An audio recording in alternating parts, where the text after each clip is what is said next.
Hi there, and welcome to my YouTube channel.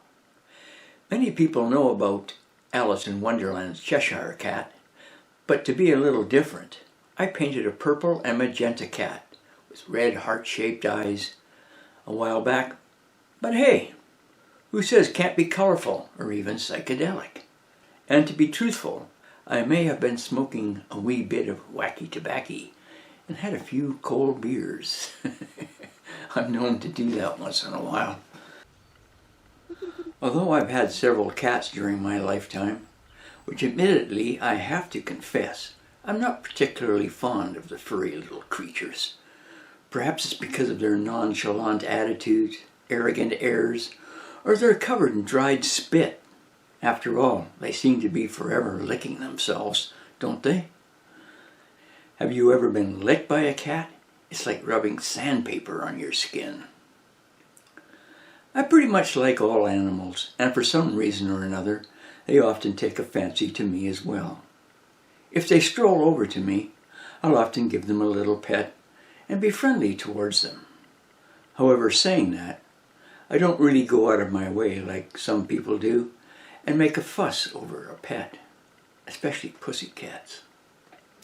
And speaking of cats, when I was in my early teens, my mom and dad dragged me along with them to visit a couple of their friends, which, to be honest, I wasn't really too big on. It was during the summer, and I'd sooner have gone swimming with my friends, read a book, or just about done anything else but that. However, as I lounged in that overstuffed Chesterfield chair, listening to my parents amiably chatting with their friends, I noticed this big gray cat ambling towards me, and when it was very close, I reached down to stroke its fur. As it turned out, though, this cat was anything but friendly. For absolutely no reason at all, other than maybe I was sitting in its favorite chair without me knowing, it suddenly dug its claws into my wrist and bit the hell out of my hand. Miserable old cat actually drew blood before it ran off. Cats are known for their patience, take a long time stalking their prey, which is usually a defenseless little Tweety bird. But that sunny afternoon, I gave patience and also vengeance a whole new meaning. Oh yeah.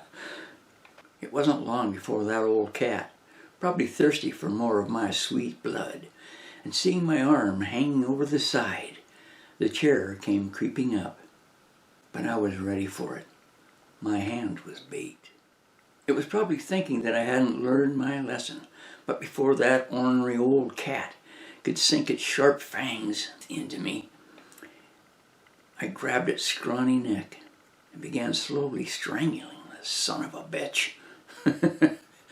Its eyes were as big as saucers as it dug its claws into the carpet, struggling to escape my deadly hold. Thinking back, I don't think I ever saw a cat squirm so hard in my entire life. However, as much as I would have liked to have squeezed the life out of that miserable thing, I knew it wouldn't have sat well with my parents or their friends if I had murdered that bloodthirsty cat. So I reluctantly released the flailing, feisty feline fighting for its very life within my tight grasp. Man, I'm telling you, that cat could really move.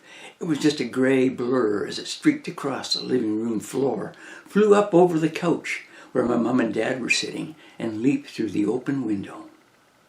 I could still see the shocked look on the lady's face, and almost burst out laughing when she said, "I wonder what got into that cat."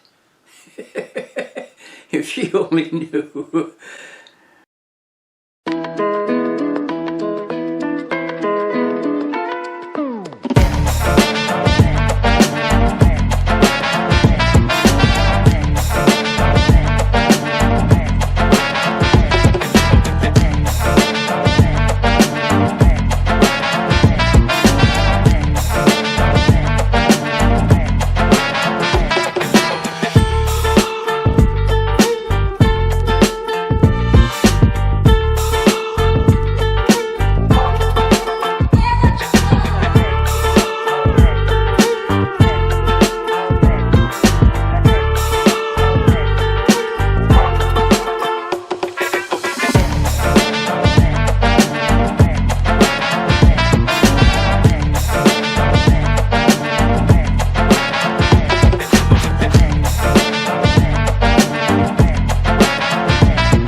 Now some people, most likely cat people, may think that I was cruel and should have ignored the cat.